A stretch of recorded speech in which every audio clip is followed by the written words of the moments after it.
The morning rain had painted downtown Chicago in a sheen of silver, turning the streets into a labyrinth of puddles and reflections.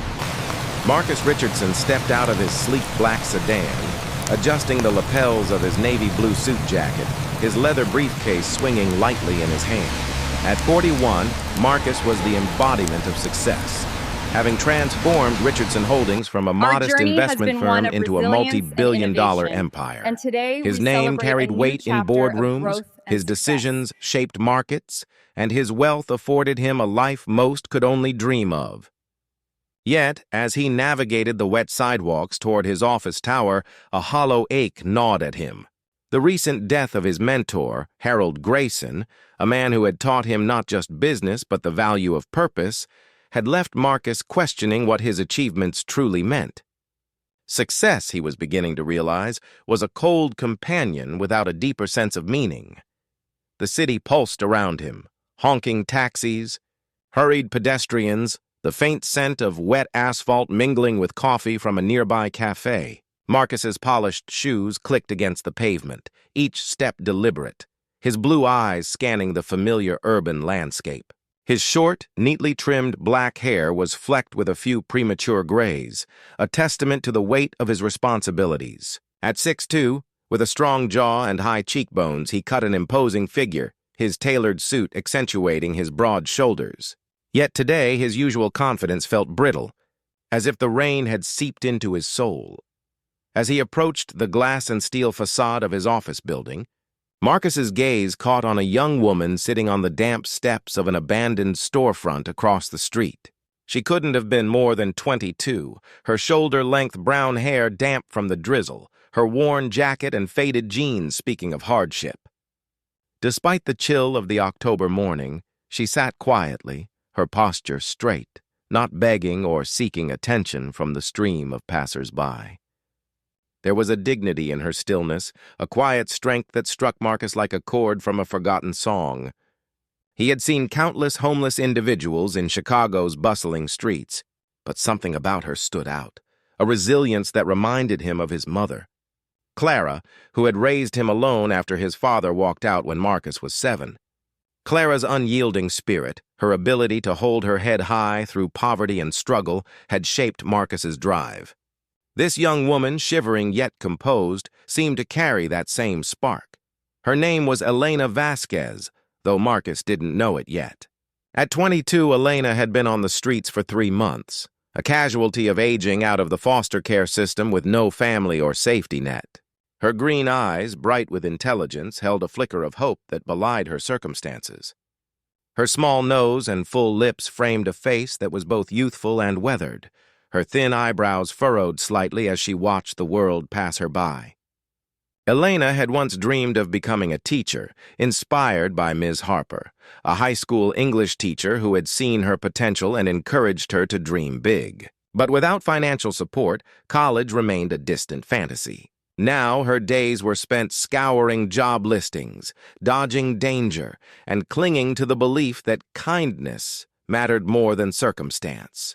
She wore a faded scarf, a gift from a foster mother long ago, as her only accessory, a talisman of better days.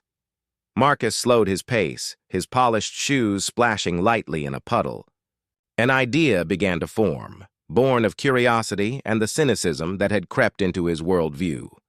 Over the years, he had hired countless executives, men and women with Ivy League degrees, polished resumes, and charming smiles, who often disappointed him with their self-interest. In a world driven by ambition, could anyone be trusted with true temptation? He stopped, turned back, and crossed the street, his briefcase swinging lightly. Elena looked up as his shadow fell across her, her green eyes wary, expecting the usual dismissal. "Move along." Instead, Marcus crouched to her level, his blue eyes meeting hers with a gentleness that surprised even him.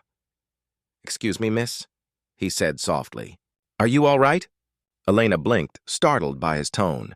Most people ignored her or spoke with suspicion, their voices laced with judgment. This man, in his crisp suit and polished demeanor, addressed her as if she mattered. "I'm managing, sir," she replied, her voice quiet but clear. carrying an educated cadence that often caught people off guard. "Just trying to stay dry until the rain stops." Marcus studied her, noting the intelligence in her eyes, the way she held his gaze despite her vulnerability. She hadn't been broken by her circumstances, and that resilience stirred something in him, a memory of his mother's strength, a spark of hope he'd thought he'd lost. "What's your name?" he asked. "Elena," she said, her voice steady but cautious, wondering where this conversation was leading. "Elena, I have an unusual proposition," Marcus said, reaching into his wallet. "I'm going to give you something, and I want you to think carefully about what you do with it." He pulled out a sleek black credit card, his personal American Express Centurion, a symbol of limitless wealth. Elena's eyes widened, recognizing it from magazines and movies, a card that could buy cars, jewelry, or a life of comfort. "This has no limit," Marcus explained, holding it out. "You could buy anything, food, clothes, a hotel room, electronics, whatever you need or want. I'm giving it to you for 24 hours. Elena stared at the card, her hand still in her lap. "Why would you do that? You don't even know me." Marcus smiled at her caution, a rare authenticity in a world of calculated moves. "Call it a social experiment. I'm curious to see what people do with unlimited opportunity. Will you take it?" She hesitated, her green eyes searching his face for deception. Finding none, she reached out, her fingers trembling as she took the card, handling it like fragile glass. "What's the catch? What do you want in return?" "Nothing," Marcus said, standing and brushing off his suit. "Use it however you see fit. I'll find you here tomorrow at the same time to collect it. Just keep receipts for everything." With that, he walked away, his heart lighter than it had been in months. As he entered his office building, the glass doors reflecting the gray sky, he felt a genuine curiosity about what Elena would do. Elena sat motionless for nearly an hour, the black card heavy in her hand. Her mind raced with possibilities: warm clothes to replace her threadbare jacket, a hotel room with a soft bed, enough food to last weeks. She could buy a phone to apply for jobs, a laptop to pursue online courses. But as she thought of the businessman's trust, his willingness to see her as a person, not a problem, she felt a weight of responsibility. This stranger had given her power not because of her credentials, but because he saw her humanity. That act alone felt more valuable than the card itself. Her first stop was a corner convenience store, its fluorescent lights harsh against the gray morning. She bought a breakfast sandwich and hot coffee for $8.47, the total feeling both trivial and precious. As she ate on a bench outside, warming her hands on the cup, she noticed an elderly man rummaging through a trash can nearby. His clothes were more tattered than hers, his thin frame shivering in the cold. Without hesitation, she approached him. "Excuse me, sir," she said gently. "Would you like some breakfast? I'd be happy to buy you something warm." The man, Robert, looked up, his weathered face etched with surprise. "That's kind of you, miss, but I can't take charity from someone who needs it herself." Elena smiled, her green eyes warm. "Sometimes we all need help, and sometimes we all have something to give." "Please, let me buy you breakfast." Robert hesitated, then nodded. Elena bought him a hot meal, coffee, and a pair of thick gloves from the clearance rack. Totaling 30 taels, the act felt right, like a ripple of the kindness Marcus had shown her. Throughout the day, Elena continued this pattern. At a bus stop, she bought lunch for a mother with 2 small children huddling in the rain, their faces lighting up at the warm food. In a grocery store, she paid for an elderly woman's groceries when she saw her counting coins, short of the total. She handed out warm socks to homeless individuals she met, each small gesture a defiance of her own hardship. By evening, she had spent less than $300, all on others, and found refuge in a 24-hour laundromat, guarding the card while helping a young mother fold clothes. As she worked, she reflected on the day, her heart full despite the cold night. The next morning, Elena sat on the same steps, the black card held carefully in both hands. Marcus arrived on schedule, his navy suit crisp despite the lingering drizzle. "How did it go?" he asked, his blue eyes bright with curiosity. Elena handed him the card and a small stack of receipts. I hope I used it well, she said, her voice steady but soft. Marcus scanned the receipts, his eyebrows rising. Meals for strangers, gloves for an elderly man, groceries for a struggling woman, medicine for a sick man unable to afford his prescription. You didn't buy anything for yourself, he observed, his voice tinged with wonder. Just breakfast, Elena said, shrugging modestly. I kept seeing people who needed things more. I hope that's okay. Marcus was silent, his blue eyes studying her. In his world, he'd seen people betray their values for far less than what Elena had held. Yet this young woman, with every reason to prioritize her own survival, had chosen compassion. Elena, he said finally, I need to ask you something important. How would you feel about working for me? Her green eyes widened. Sir, I appreciate the kindness, but I have no business experience. Marcus smiled, thinking of the executives he'd hired, degreed, polished, yet often lacking integrity. Elena, I run a company making million-dollar decisions. The most important quality I need is character, making good choices when no one's watching. You proved that yesterday in spades. He paused, meeting her gaze. I'd like to offer you a position at Richardson Holdings, starting with administrative work while you pursue your education. We'll provide full tuition, health benefits, and a salary to build a stable life. Tears welled in Elena's eyes. Are you serious? Completely, Marcus said. What you did wasn't just kind, it was extraordinary. You had unlimited power and chose to lift others up. That's the kind of person I want in my company. Elena stood in her small office at Richardson Holdings, a space she never imagined occupying. The room was modest but bright, with a desk, a computer, and a window overlooking Chicago's skyline. At 22, she was thriving, balancing her administrative role with evening classes in business administration. Her green eyes, once shadowed by hardship, now sparkled with purpose.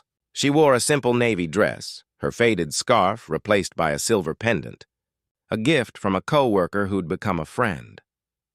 Her days were filled with learning, finance from analysts, leadership from managers, and empathy from her own heart. Marcus had become a mentor, his guidance both practical and profound. He'd established the Elena Foundation, a charitable initiative to help homeless individuals transition to stable housing and jobs. As its director, Elena poured her experience into programs that worked: job training tailored to real-world needs, housing assistance with dignity, and mentorship for those rebuilding their lives. Her own story gave her an edge, her empathy a bridge to those she served. The black card test had become a legend at Richardson Holdings, whispered in break rooms and boardrooms alike. It was a reminder that character could shine in unexpected places, that resumes meant little without integrity. Marcus often visited Elena's office, their conversations a blend of business and philosophy.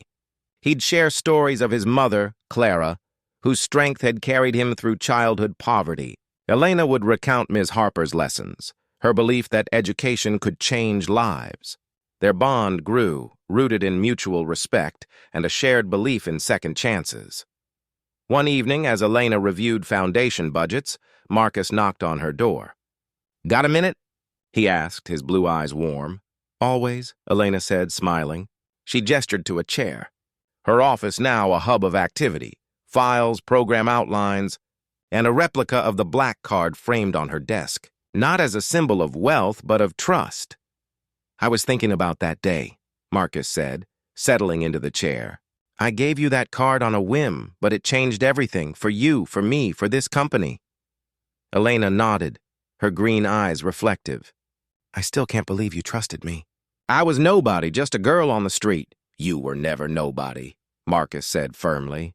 "You were someone with a story, with strength. I saw my mother in you, and I knew you'd surprise me. You did more than that. You reminded me why I started this company in the first place." Elena blushed, her fingers brushing the pendant. "I just wanted to do right by your trust. Every time I used that card, I thought, what would someone who believes in me want me to do?" Marcus leaned forward. "That's why the foundation's working. You don't just manage programs, you live them. You're changing lives because you know what it's like to need a chance." The Elena Foundation had already housed dozens of families, trained hundreds for jobs, and inspired other companies to follow suit. Elena's programs emphasized dignity. Applicants weren't just numbers, but people with dreams, like she had been. She'd hired former foster youth as mentors, their shared experiences fostering trust. At community events, she spoke with a quiet authority, her educated tone now a source of pride rather than surprise. 5 years after that rainy morning, Elena stood at a podium in a Chicago convention center, addressing a national conference on urban poverty. At 27, she was a rising star in philanthropy, her brown hair now styled in a sleek bob, her navy suit professional yet approachable. Her green eyes shone with confidence, her silver pendant glinting under the stage lights. The audience, policymakers, CEOs, and activists listened intently as she shared her story. I was 22, homeless, sitting on wet steps when a stranger handed me a card with no limit, she began, her voice steady. He didn't know me, but he trusted me to make choices that mattered. I could have bought anything, a car, a vacation, a new life. But I saw people around me colder, hungrier, more desperate, so I bought them food, clothes, medicine. That day taught me that true wealth isn't what you take, it's what you give. The crowd erupted in applause, and Marcus, seated in the front row, clapped hardest, his blue eyes glistening. At 46, he was grayer but no less driven, his suit still impeccable. Richardson Holdings had grown, but its heart was the Elena Foundation, a model for corporate responsibility. Marcus had stepped back from day-to-day operations, trusting Elena and her team to lead the foundation while he focused on mentoring young entrepreneurs. After her speech, Elena joined Marcus at a reception, the room buzzing with chatter and clinking glasses. "You were incredible," he said, raising a toast. "Harold would have been proud." Elena smiled, her eyes warm. "I owe it to you, Marcus. That card wasn't just money. It was a chance to prove who I am. You proved that long before I met you," Marcus said. "I just gave you the stage." They laughed, their ease a testament to years of collaboration. Elena's life had transformed. She had a degree, a stable home, and a purpose. She still visited the abandoned storefront, now a community center funded by the foundation, leaving flowers for the girl she'd been. The replica black card remained in her office, a reminder that trust could change everything. The legacy. The Elena Foundation grew into a national force, with branches in 10 cities and partnerships with major corporations. Elena, now a sought-after speaker, never forgot her roots. She mentored young women from foster care, helping them navigate college and careers. Her programs trained thousands, housed countless families, and shifted how businesses viewed social responsibility. Chicago's streets, once her refuge, now bore her mark. Community centers, job fairs, and affordable homes. Marcus, too, had changed. The hollow ache that once haunted him was gone, replaced by a purpose rooted in compassion. He and Elena remained close, their friendship a quiet anchor. At company events, he'd tell the black card story, his voice thick with emotion, urging employees to seek character over credentials. His mother, Clara, now retired, often joined him, her pride in Elena matching her pride in her son. One October morning, 10 years after their firs,